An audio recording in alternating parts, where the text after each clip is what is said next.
your pants some other time? Not a chance! Hey, what's up everybody? Welcome back to another backlog review. This one has been a long time coming, as is a trend with this channel. I'm playing games that came out years and years ago most of the time. Freedom Planet. I dismissed this game for a long time as just a Sonic clone. And granted, it is modeled after the Sonic games for the Sega Genesis in many ways, but it is actually so much more than a Sonic clone. It is, I would not call it a Sonic clone at all. It's heavily inspired by that era of games like Sonic and Mega Man and Gunstar Heroes, to name a few.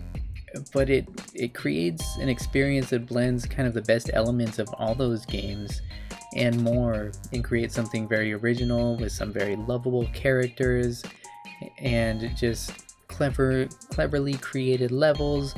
And yeah, it's a great game. So this is an action platformer in a 16-bit style. You have 3 characters to choose from. Each one has their own story mode, which is, you know, interwoven with the others. There will be some similarities for sure, but each character has a different perspective and they'll be in different places at different times.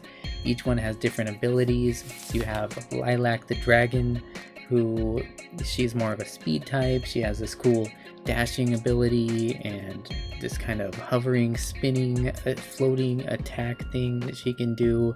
She's kind of like the main character. The other one though is Carol the Wildcat, and she's more of a brawler type. She can actually climb up walls. She has this motorcycle that she can use sometimes and just, you know, ride the motorcycle all over the place and do some cool moves with that as well.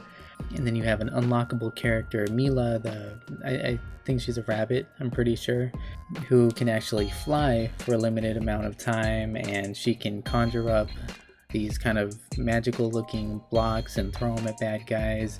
She has a shield and kind of an energy shooting attack as well. Super cool just how unique each of the characters is, as well as each of their story modes, their campaigns.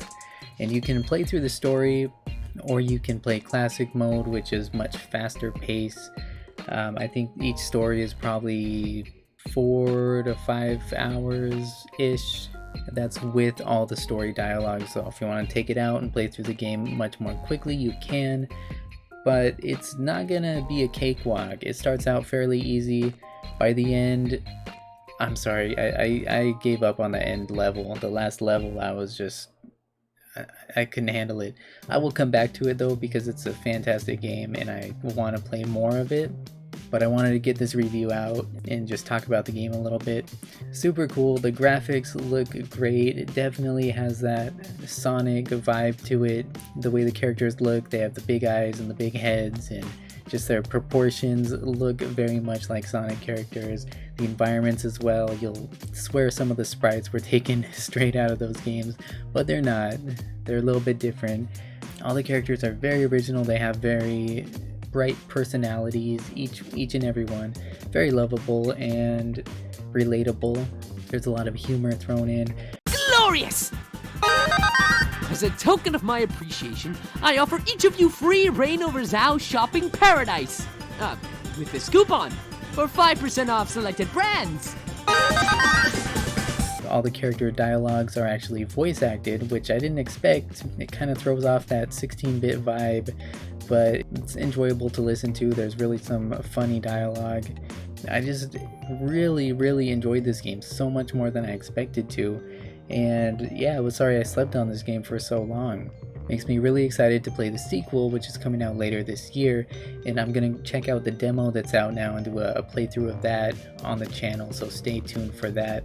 Yeah, Freedom Planet's been out for a while now, and you can pick it up on pretty much any platform. I played it on Steam. You can get it on sale pretty cheap. I definitely highly recommend it though. If you enjoy classic platformers at all, if you ever enjoyed playing any of the old Sonic games or just games from that era, you will love this game. At least I think so. I really did. It really surprised me, really blew me away.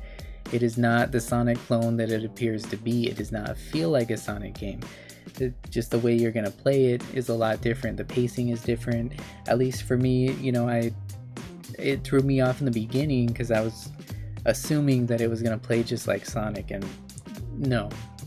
You're not going to be speeding through the stages that quickly.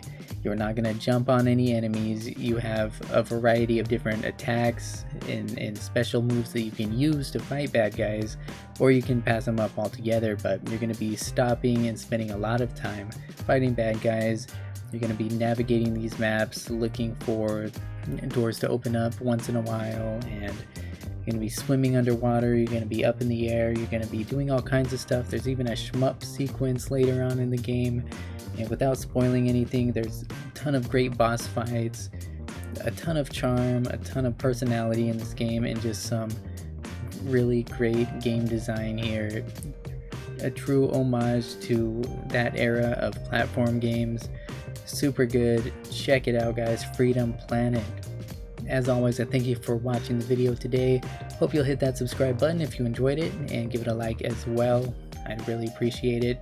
Also, leave me a comment if you have any thoughts, comments, questions, concerns, or just want to say hi. I'd like to hear from you. Anyways, thanks again for watching. I will see you next time.